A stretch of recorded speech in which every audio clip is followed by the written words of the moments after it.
أعزائي المشاهدين، مرحبا بكم. حدث لكم من جديد في فيديو جديد، خبر جديد. أتمنى أن ينال إعجابكم ويجدكم بصحة جيدة. فيديو كما العادة. الفيديو الأول يتضمن الكثير من الأخبار. سنتحدث أعزائي عن الشخصية التي من المفترض الممثل الذي من المفترض، وهناك تسريبات تقول بأنه هو من سيأخذ جائزة أفضل ممثل في جوائز الفراشة الذهبية لهذا الموسم، وحتى الذي سيأخذها في الموسم المقبل. ستكون مفاجأة هذا الخبر من الصحفية بيرسين. كما سنتحدث عن المسلسلات التي سنشاهدها الليلة، وكذلك سنتحدث عن خبر العشاق الرائعة بطلة مسلسل طائر رفراف عفرة ساريتاج، وكذلك مسلسل تركي جديد بعنوان أعزائي بطولة يوم جديد، بعنوان يوم جديد. سنتحدث عن من سيكون البطولة، وفي الأخير سنتحدث عن الريتنج اليومي، نسبة المشاهدة، والمفاجأة الكبيرة للعبقري، وكذلك لمسلسل المنظمة مفاجأة كبيرة. ومرة أخرى يدخل المنظمة التوب 10 الأسبوع. ما شاء الله، قوة خارقة لهذا المسلسل، لا يقهر أبدا. وسنتحدث أيضا في الأخير إن كان هناك وقت سنتحدث عن توب 10 الأسبوع وأخبار أخرى هامة تخص المسلسلات التركية التي ستعرض كما قلت لكم الليلة، وآخر أخبار المسلسلات. تابعوا الفيديو حتى الأخير، ولا تنسوا تضغطوا لايك، تعملوا شير للفيديو، تشتركوا، تفعلوا خاصة الجرس لكي يصلكم كل جديد فور نزوله. على بركة الله نبدأ في التفاصيل والخبر الهام الذي نشرته الصحفية بيوسين، وقالت عن البطل الذي سيأخذ الفراشة الذهبية جائزة أفضل ممثل لهذا الموسم. الصحفية بيرسين قالت بالحر أن الأسبوع القادم سيعرض حفل الفراشة الذهبية، وقالت كثيرا سألوها عن من سيفوز بجائزة أفضل ممثل لهذا الموسم، وقالت الممثل واضح، أصبح واضحا الآن. الفائز بقلوبنا وعقولنا هو سيدنا جنيد مارت يازغي أوغلو. قالت بأنه هو من سيفوز بجائزة أفضل ممثل. سننتظر أعزائي الأسبوع المقبل ونعرف هل هذا سيكون صحيحا. والشيء الذي أضافته ونال إعجابي وإعجاب الكثيرين هو قالت بأن السنة القادمة بشكل مؤكد الذي سيأخذ جائزة أفضل ممثل للموسم هو بطل مسلسل المدينة البعيدة، هو أوزان أكباب، من يتفق مع الصحفي بيرسين في هذا الخبر أعزائي. أما فيما يخص مسلسلات الليلة المنافسة القوية والمنافسة الرائعة والمنافسة الجميلة جدا، والمسلسلات الرائعة التي يستحقان المتابعة. الليلة ستشاهدون المسلسل المتصدر الأسبوعي كل أسبوع، الأسبوع الماضي وهذا الأسبوع أيضا، المدينة البعيدة، حدث جديدة وحدث رائع. من يريد تفاصيل الحلقة، الفيديو موجود على قناتي الثانية بكل تفاصيل وتسريبات، وكذلك توقعاتي الخاصة للحلقة الرابعة التي ستشاهدونها الليلة، وغدا تجدونها مترجمة. البراعم الحمراء الموسم الثاني، وحلقة جديدة صلاح الدين الأيوب العاصمة الثانية، الحلقة الجديدة المحتال الذي كان هناك خبر توقيفه، ولكن أعزائي سننزل لكم خبر خاص عن المحتال، وأخبار ممكن أن تكون سارة لعشاق هذا المسلسل، لأن المسلسل لحد الآن ولو لم أنهم أعلنوا عن الحلقة الأخيرة، هناك احتمال أن يستمر المسلسل. إن شاء الله سأنزل لكم فيديو خاص عن هذا، والذي تحدثت عنه الصحفية بيرسين بخصوص توقيف المسلسل الذي لا يستحق التوقيف. وبالإضافة زي خبر محزن جدا لعشاق مسلسلات الاثنين، بالإضافة أن هناك مباريات بالدوري التركي، للأسف هذا يصادف وقت عرض الحلقات.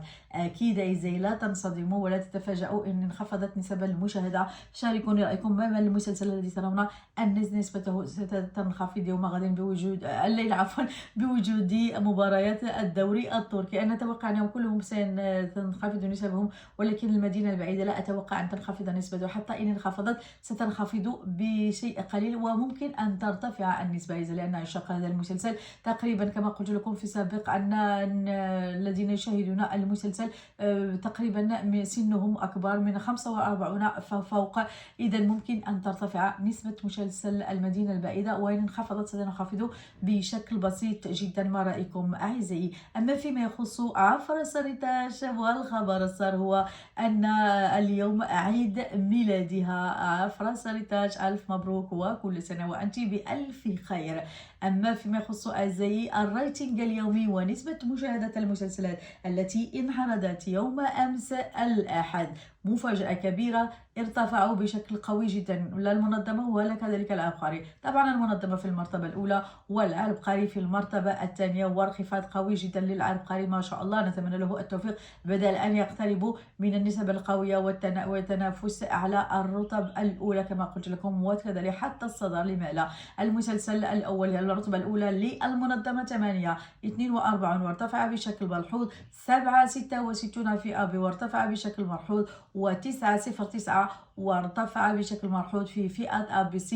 ورغم ارتفاع المنظمة، ولكن ارتفاع العبقري كان أكبر من ارتفاع المنظمة، ونتمنى لهم التوفيق وأن تستمر هذه القوة، خصوصا كما قلت لكم الأسبوع اللي بعد الأسبوع المقبل هناك مسلسل شاكر باشا، عائلة شاكر باشا الذي سينضم المنافسة تكون أقوى منافسة، لأن المسلسل أعزائي الكل يقول بأنه أقوى مسلسلات الموسم وسيحطم نسبة المشاهدة. على العموم ننتظر ذلك مسلسل حقبة زمنية، نتمنى له التوفيق هو أيضا وبداية موفقة. أما فيما يخص حلقة يوم أمس من مسلسل العبقري، ارتفاع هو أيضا ملحوظ جدا، أقوى من الارتفاع مسلسل المنظمة 6.22 في توتال، 7.50 في أبي و7.96 في ABC. كما لاحظتم ارتفاع قوي، ونتمنى التوفيق وأن ترتفع النسبة أكثر فأكثر، خصوصا كما قلت لكم أن هناك مسلسل قادم وأقوى مسلسلات الموسم. نتمنى التوفيق لجميع مسلسلات الأحد. ما يخص توب 10 الأسبوع، طبعا المدينة البعيدة في المرتبة الأولى، مسلسل شراب التوت البري في المرتبة الثانية. المدينة البعيدة حصل على 10.14، احتمال الليلة أن يحصل على 11 أو أكثر، واحتمال أن يحصل على أقل من 10 بسبب مباريات كرة القدم المهمة. نتمنى ألا تنخفض نسبة المسلسل جميل جدا، الحلقة خصوصا حلقة الليلة ستكون أسطورية. كما قلت من المرتبة الثانية لشراب التوت البري ب 8.76 وارتفعت النسبة ما شاء الله في كل الفئات. هذا الأسبوع منظمة الذي عاد وبقوة، وارتفعت نسبته وحتى رتبته في الترتيب التوب 10 الأسبوع، حصل على 8.42 وارتفعت النسبة بشكل قوي جدا. مسلسل جبل جنول أو جبل القلب في المرتبة الرابعة 8.14 وانخفضت النسبة للأسف. أما فيما يخص المرتبة الخامسة لحكاية ليلى الذي فاجأنا هذا الأسبوع أيضا بارتفاعه القوي، واستطاع أن يحتل المرتبة الخامسة في ترتيب 10 أو في ترتيب الأسبوع الريتنج الأسبوعي في الوقت الذي كان فيه دائما خارج التوب 10 الأسبوع. المرتبة السادسة لبهار 6.63 هو أيضا ارتفعت نسبته. أما المرتبة السابعة لمسلسل العبقري 6.22 هو أيضا ارتفعت نسبته، ونتمنى له التوفيق وأن يستمر في ارتفاع النسبة لكي يبقى دائما في أمان. أما المرتبة الثامنة لمسلسل البراعم الحمراء 6.16 للأسف انخفضت النسبة هذا الأسبوع أيضا. المرتبة التاسعة المؤسس عثمان 6.03 وانخفضت النسبة. المرتبة الأخيرة المسلسل الذي فاجأنا هو أيضا هذا الأسبوع، كانت مفاجآت كثيرة للمسلسلات التركية، مسلسل المشردين 5.99، 10 مسلسلات، 10 أقوى مسلسلات لهذا الأسبوع، رائعة جدا، من أكبر عدد من أربع مسلسلات منها حصلت على نسب قوية، والباقي حصل على 6، ونتمنى لهم التوفيق وأن يستمروا أكثر فأكثر والمنافسة تكون أقوى. أما فيما يخص المسلسل التركي الجديد الذي قلت لكم عنه في مقدمة الفيديو بعنوان يوم جديد الأعزائي، هناك ممثلين رائعين، ثنائي جميل جدا، أكيد سيكون المسلسل أروع وسينجح إن شاء الله. المسلسل سيكون من بطولة صالح بديمجي، وسيتفقه بشكل رسمي على بطولة مسلسل يوم جديد بجانب الرائعة جدا أوزغي مولا. سيجسد كلاهما دور محاميين سيتورطون في سردار، ويجبر على الاختفاء من حياة زوجته نهير وأطفاله تاركا إياها في مواجهة المافيا. انضمت سابقا للمسلسل نور سوريل بدور حماة نهير أوزغي ووالدة سردال صالح بديمجان. طبعا المسلسل مقتبس من المسلسل الإيرلندي كما لاحظتم أعزائي الاقتباس الآن أصبح مختلفا، مرة من المسلسلات الإيرانية، مرة الآن من المسلسل الإيرلندي، ابتعدوا بشكل كبير أعزائي من الاقتباس من المسلسلات الكورية. إذا هذا يعني أن المسلسلات ستختلف والحكايات ستختلف وبشكل كبير. المسلسل كما قلت لكم مقتبس من المسلسل الإيرلندي بعنوان كيبين فات، ومن إنتاج شركة القمر لصالح قناة ATV. إن لاحظتم قناة ATV لديها الكثير من المسلسلات.